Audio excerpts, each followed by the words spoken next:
Marvin Jim here to Tailor. Hey everyone, Victoria Baylor, Dressmaker, and you have found yourself at the Tailor and the Dressmaker show. Mm-hmm. Hey, welcome.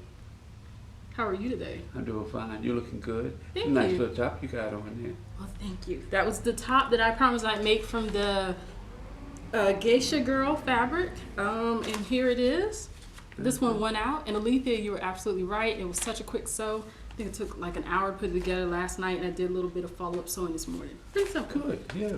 Yeah, fun. These are the things that you guys can do. And these are the things that hone your craft. The quick ones, if you make them constantly, change the color, and go over and over again, that's how you get better. The more you do, the better you get. That's true. That brings up a good point. So you don't have to necessarily jump around project to project. Mm-hmm. You can take something and just like manipulate it and then do that. And I'm a simple dresser anyway, so simple's always good for me. But anyway, so today we promise it's March. Hello everybody, welcome to March. We said we would cover some Q&A that you guys posted from last week's episode. Right. So we'll jump right in and do that.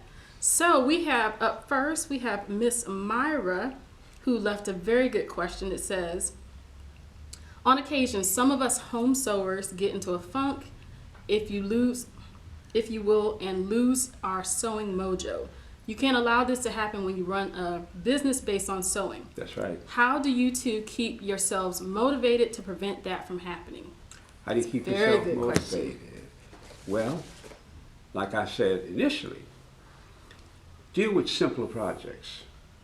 If you're working on something and you just get that lull and you seems like pick you up something real simple. Something real simple. Simple little top, simple little this, and just make it up. When you do these things, that's why I kept saying, if you keep doing these things, then all of a sudden you get back into your I gotta do groove. this. Yeah, your groove. I couldn't think of the word groove, but yeah. So mojo is an interesting thing. I always like to equate that as it's a feeling, like anything else. So when I find like I'm in a slump, and that happens, and it happens sometimes more than I want it to. Sometimes it has to be for me a mind over matter. Because if you're in the middle of a project, you don't have the luxury of being in a funk. You got to get out of it. That's it. So oftentimes, for me, you have to go back to the drawing board. You have to go back to what is your motivation. What's making you do that? And it's so easy to kind of get into that in the middle of especially a big project. So sometimes you just have to refocus your mind, take a step away, breathe, take some time off. If you find this happens more often than not, then you probably should re-examine your business model, kind of like what Mr. Jim was saying. Maybe you're doing more of things that doesn't really kind of resonate with you, or you might lose your enthusiasm with them. Because really, truthfully, I like going to the gym, but I don't feel like going to the gym half the time. I like doing lots of things that I don't feel like doing. So I think a lot of it is controlling your mental state and being able to motivate yourself outside of that when you get those moments. That's true. But they definitely happen. God, I went through one pretty big recently, and like I didn't even, you don't even want to touch your sewing machine. Yeah. But you have to find a way of doing that. And when I'm like that, normally for me it's finding inspiration, looking at the lives of other people, reading, thinking, then I kind of get that motivation. Me, personally, I've been real blessed. There are times when I don't want to sew, but that's just because I just don't want to sew. But I never get down on it. I pick up a project and make it. If I'm working on something and I stop, I might make myself something, and Lord knows y'all know I make for my daughter. But with that said, see, I don't have simple projects. Nothing I make, I hate, I hate to say it, but I really don't do simple things. Even the vest is not that simple. It's tailored. But it's tailored techniques. But to me it's easy. I make a vest in 2 hours. But so to put the time into that, I like doing, period. I can make me something now. And when you do get in a slump like that, just practical advice is always good. I might have said it, but I'm not sure if I did. Always ask yourself why. Like, what part of it is like making your mojo off? Sometimes, believe it or not, you might be going through a spell where either you're dealing with insecurity, it might be too much of a challenge over your head, you're just kind of not sure you can hold up to it. It could be fear. There's a lot of things that, will kind of make us uncertain, especially with our sewing. So oftentimes it's good instead of just looking at the symptom, which is, I don't have mojo, what's wrong with me? Sometimes you kind of have to do a little bit of investigative reporting on yourself and try to figure out, why am I like staying away? Let me say this. A lot of times it's not the sewing. Oh, yes. No, Most of the time it's the other challenges in your life that's true too. that drain on you, that now drains on your sewing program. Excellent. So a lot of times you just have to walk away, clear your head. Trip to the beach Back to what helps. we were talking about. We've been talking about. Clear your head. Think about what in your life where there's a challenge where you're not focused. Very true. And most accomplished people have gone through spells of that, whether it's little small stints expected to happen or even if it's longer ones. But it's all about, like you said, refocusing. I like to think back to, what is your purpose? Because believe me, your purpose will keep you when nothing else will. That's right. When you don't That's feel like right. it, when no one's on your side, when you have life spilling over into your sewing, it's your purpose that fuels your passion and your desire. So sometimes you just have to tap back into That's that. it. So that answers that question. Great question, Myra. The other one was, I think I started at the bottom. I hope they give me all these comments. Okay, here we go. So Miss Vanessa Thomas, hey Vanessa, she said, first of all, thank you for sharing the inspiration and all the information you shared about your students, Mr. Jim. So her question for the both of us is, past or present, which seamstresses or designers are you both inspired by? Okay. As I was saying earlier, there was only one designer that I was ever inspired by, and that was Edith Head. And for you who don't have a little age on you, Edith Head was one of your great designers. Oh, I don't know, I think she goes all the way back to the 40s or 50s. But she did a lot of custom design work. And I used to marvel over what she did in that arena. Because when I came along, there were not the great designers like you have today. They just weren't there. Because that part of the industry, the clothing industry wasn't that avant-garde, as they might say. It was there, but it wasn't there. The there was the Hollywood scene, that type of wear. But as far as designers, as far as clothes and whatnot, when I got into this industry, a lot of your clothes were just really basic. They were made well, but they were your basics. They didn't go way out for a splash and dash the way the colors are. So all I had really was Edith Head. Now, there were other designers, don't get me wrong. But when I went to school, the High School of Fashion Industry, that was one that we always focused on. I have to look her up. And could it be also, was it that like in France and Europe and those places, fashion kind of took off a lot quicker than Yeah, it did. kind of in the U.S.? It did, see. And you had a lot of European designers, but we didn't study them like they study them today. That was not a focus in fashion industry when I went to school there. It just wasn't a focus. You know, we brushed through it real quick, but Edith Head always popped out. Now, all of the designers that we know of today, shucks, some of them weren't even born back then. I mean, to be honest with you, a lot of them weren't even born. Remember, I went to high school in 1959 and graduated in 1962. So if you factor in who was there after, now a lot of them came along that made names for themselves, but that was towards the early 70s is when kind of the design thing went bam. It was like in the early 70s. Prior to that, it wasn't that many. Or it wasn't that many well known, I'll put it to you that way. No, and it's pretty cool that you've lived where you've been able to see that shift. Yeah.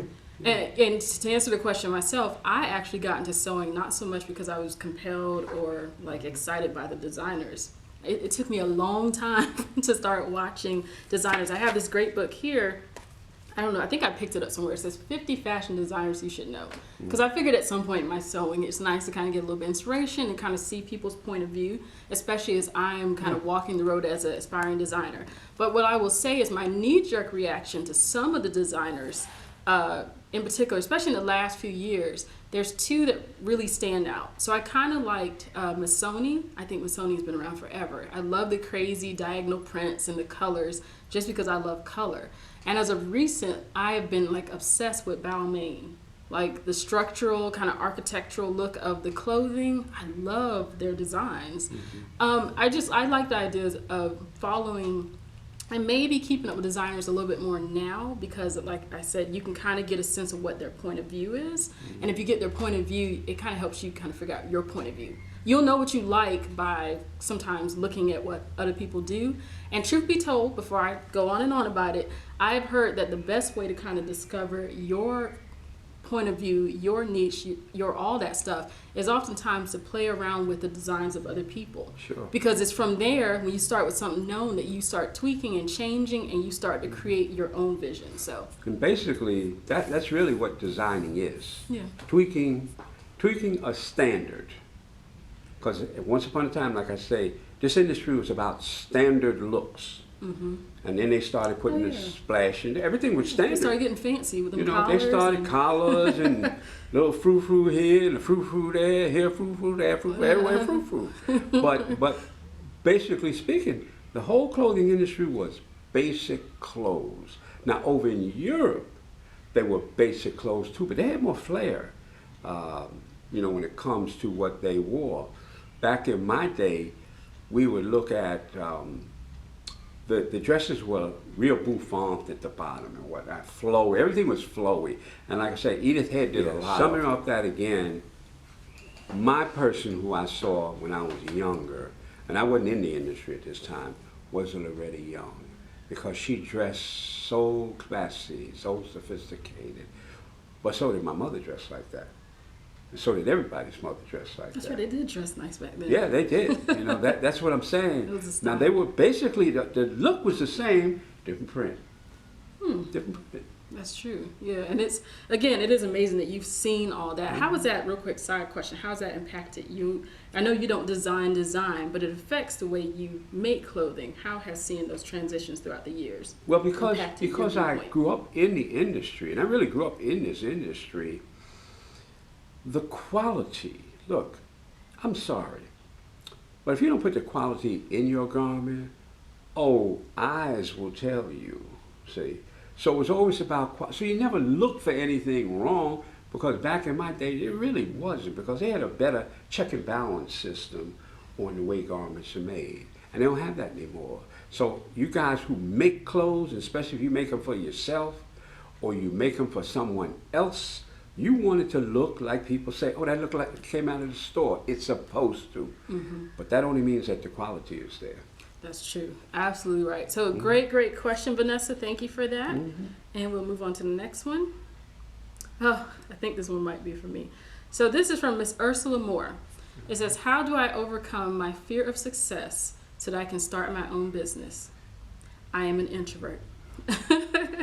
So I always love, and I know Mr. Jim would chime in, so I'm also an introvert, and I understand the challenges with starting a business. So I think there's this huge misconception. I tend to get I can get a little defensive on the subject, but I won't do that today, because in society, people tend to think everything favors extroverts. Like if you're not out there, the middle of the party, this and that, you're not going to really become anything. Well, I'm here to tell you that's like the worst misconception ever. Two of the most successful people in the world are introverts. You got Bill Gates, you got Warren Buffett. President Obama was an introvert. Mother Teresa, Martin Luther King Jr. People would be even surprised to know that Lady Gaga is an introvert. Yeah, I saw that on 60 Minutes. It has nothing really to do with what you do outwardly. All introversion and extroversion has to do with is how you deal with your energy. Where does your energy come from? So whether it's internal or you get it from external sources.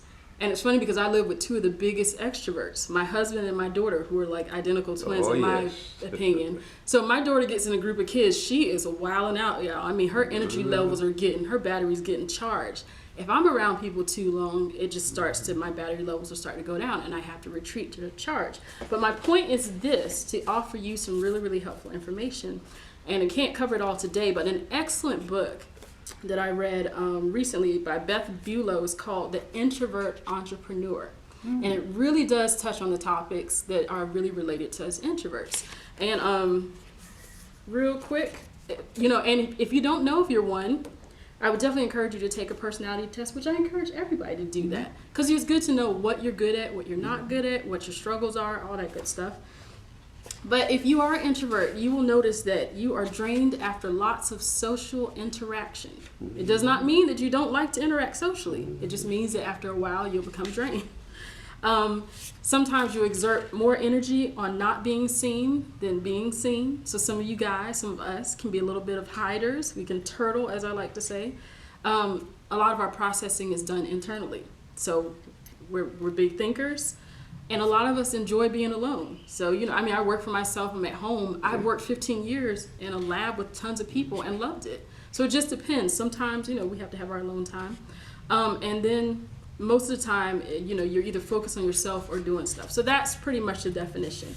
And the way it seeps into being in a business is obviously you can't do a business and not interact with people. That's right. And depending on what you do, there are various levels of interaction. Mm-hmm. So I'm a custom dressmaker. I have 2 client appointments today. I have to go out, see them, fit gowns, all that good stuff. My point being is, it is good to understand that you as an introvert, just like an extrovert, have your own unique superpowers. It is good to know your personality type, so I encourage you to take either a Myers-Briggs personality test, something that will give you a better insight into who you are and what you do and why you respond certain ways. And then in addition to that, it's good to understand how you process your energy and when you're most energetic. For me, I'm an early bird. So I don't tend to interact with people like late at night because I have no energy for them. It's usually gone. I'm usually somewhere recharging. So I know my best appointments are either probably like late in the afternoon after I've gotten my day started, 1, 2, which I'm about to have an appointment now, and so on. I have a specific window. So it's all about knowing yourself and how to put yourself out there, and at the same time, how to preserve yourself. Yeah. And don't think that you have to be like everybody else, because you don't. No. And then when it comes to, you had an excellent point about the success part. I think that's usually just fear. And I know that all too personally, the fear of success. Oftentimes we won't start or do, and we will find easy reasons to justify why we won't. I know I have. I'm not good enough. I'm nervous. I'm scared. I'm not unsure of myself. And that's just where you have to step out and just do it regardless. What is the worst thing can happen? I always think to not do it versus doing it, you will be kicking yourself in the butt years to come when you're like, I just could have did it. So your thoughts about success? I was a shy guy, believe it or not. Which is different from introversion. Yeah, but I know. But were you really shy? I was real shy when I first got into this industry.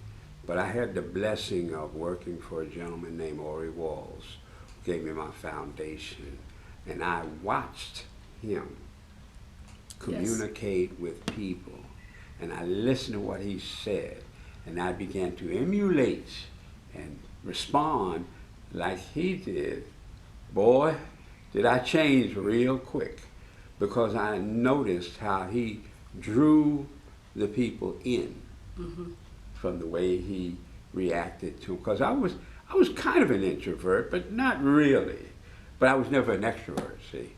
There was a book that I wasn't, but there was a book that I read many, many years ago by Robert J. Ringer, and it's called Winning Through Intimidation. Oh, that sounds actually really good. I'm going to write that down. He talked about how he was an introvert and shy and this, that, and the other. And he found out how to communicate with people. And he talked about basically intimidating them. And his intimidation came from controlling a conversation and then allowing who you're dealing with to come in and show them, because they come in and he would show them why they needed to do what, he sold real estate.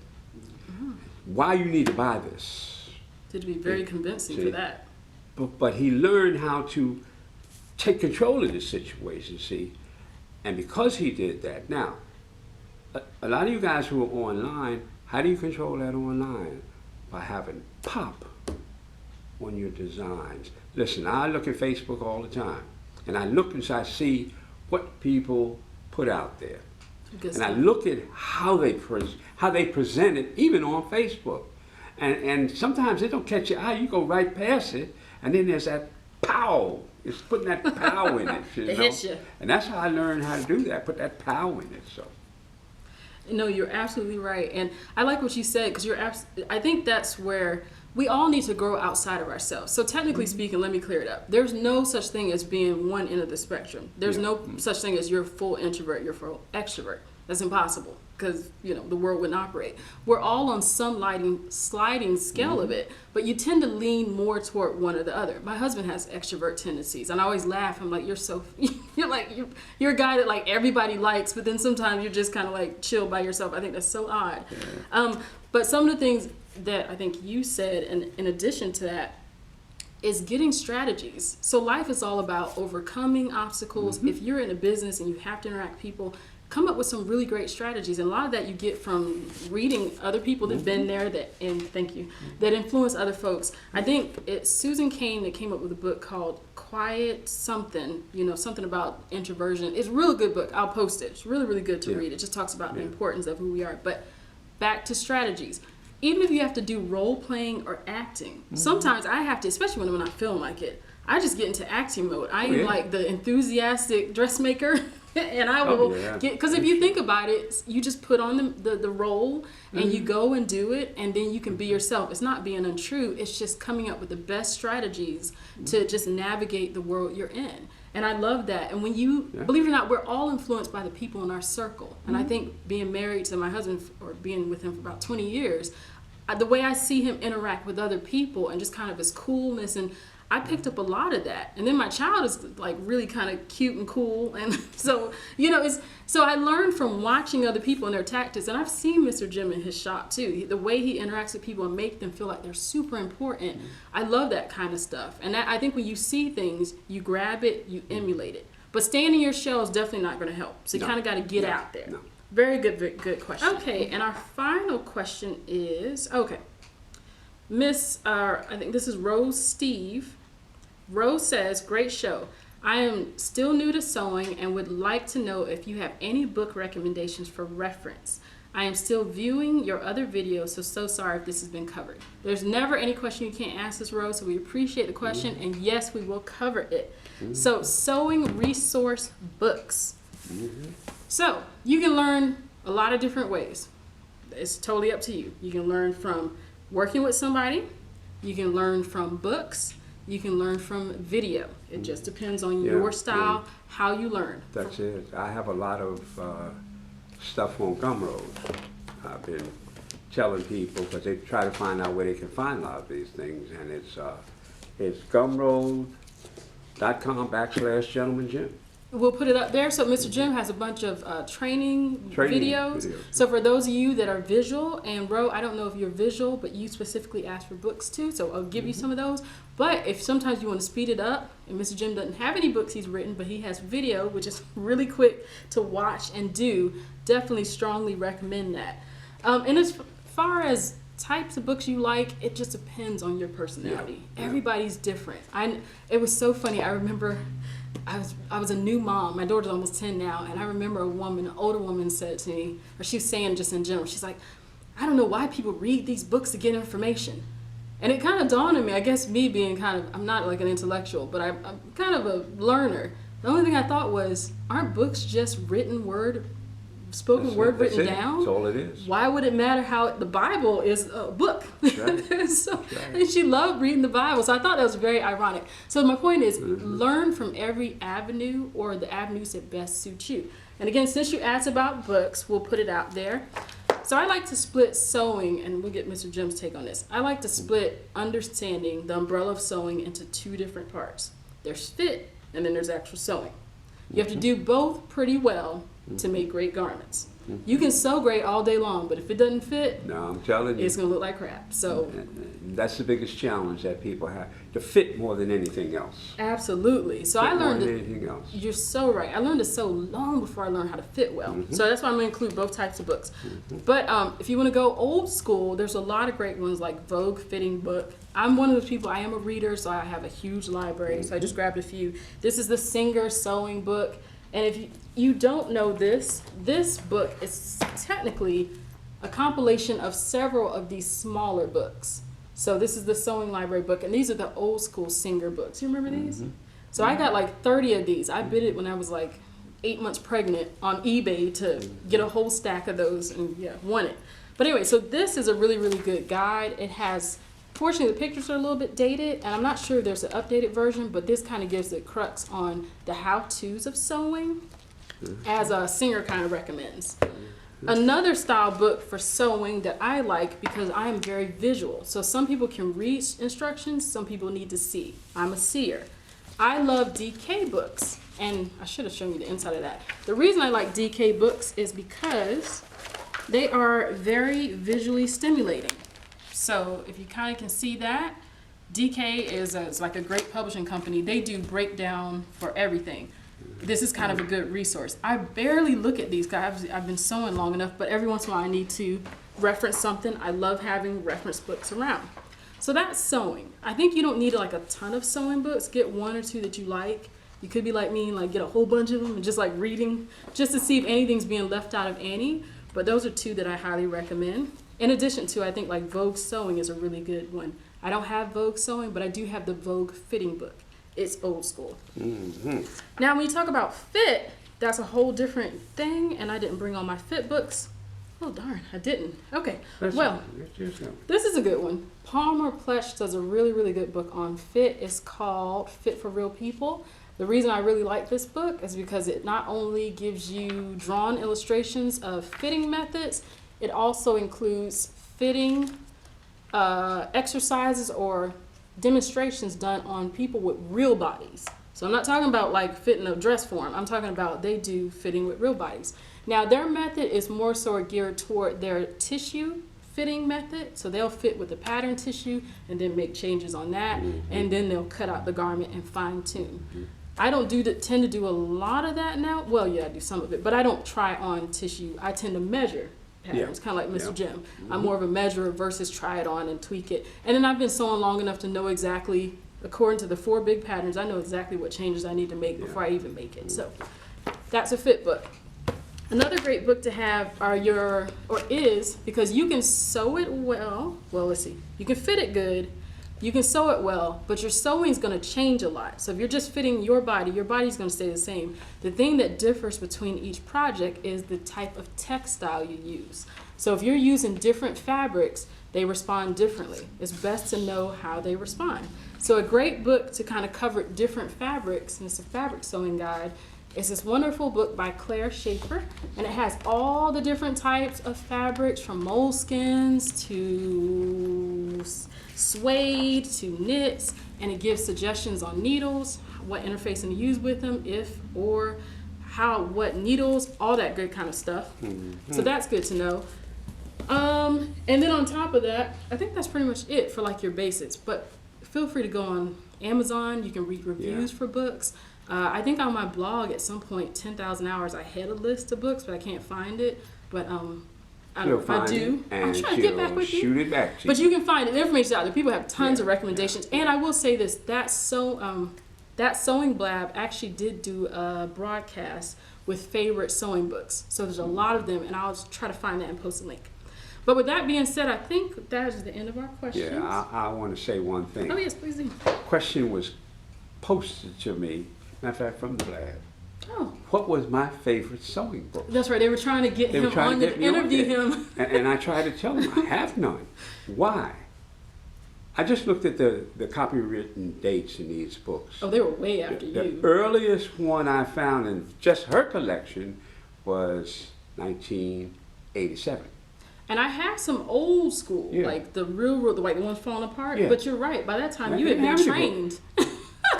I'm blessed to have gotten the best training in the world at the High School of Fashion Industry in New York. We didn't have books. We had the guide showing you patterns, how to draft them, but we didn't have books from Singer and all these other companies. Remember, I went to high school in 1959. This is the first time I ever sat down at a sewing machine. We didn't have books. What we had was the best instructors in the world. Yeah, you can't beat that with a stick. So that's why I teach now, because I was taught by them. And I still use the same method, but I had no reference to go by. But that's only because I've been in the game for so long. Now I pass that on to the next generations.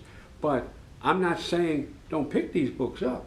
Don't buy DVDs. Don't look at your downloads and all your internet stuff because it still helps you. But the bottom line is, like you said, if you can't sew it well, I don't care how great you design it. That's true. And then if you can't fit it well, I don't care how good you sew it. Because now you got to go through all the adjustments of it. That's why the two work hand in hand. That's and right. I always say that when you get the basic foundation of sewing, the rest is a seam. But to get the seam, you have to first cut it correctly. Absolutely right, and I have to admit, being one that had to be mainly self-taught, just because when I got in the game, my interest had started. But I think one thing that happens is any sewer that progressively gets better or wants to get better, they look for better information. That's it. So it was a great blessing when I discovered Mr. Jim, because I actually was looking, I was looking for more, like I always do, because I feel like that's how you get better. And a lot of his techniques, the thing is, if you get to the end, but you can get there quicker, why not use that technique? That's it. So I love the shortcut methods. He has some excellent shortcut methods for putting jackets together, pretty much for sewing anything. I wish you came out with your own academy. But with that being said, we're going to go ahead and close out. As I mentioned on my Instagram, I am practicing with draping. I have some leftover fabric, so I'm trying to decide how to drape it on my half scale form. Stay tuned to my Instagram, Victoria Baylor, to see kind of how I progress with that. Also on Amazon Prime, I just found out that the movie The Dressmaker with Kate Winslet is free if you have Amazon Prime. So while you're sewing tonight, make sure you check it out. Okay. And I think that's pretty much it. You have any announcements? We do need to do some courses though, but we'll talk about that later. We're so behind. Well, once again, it's been great being with you guys, and hopefully this advice will help you in whatever area you need. Keep sending the questions in. Keep staying tuned. Keep honing your craft, because I do that every day. I sew every day. Okay, how long I sew it now? I'm sewing less, but I still sew every day. And that's how I stay on top of my game. Mm-hmm. Excellent advice and best way to end the show. We love you guys, and we'll talk to you next week. Soon. Bye. Okay.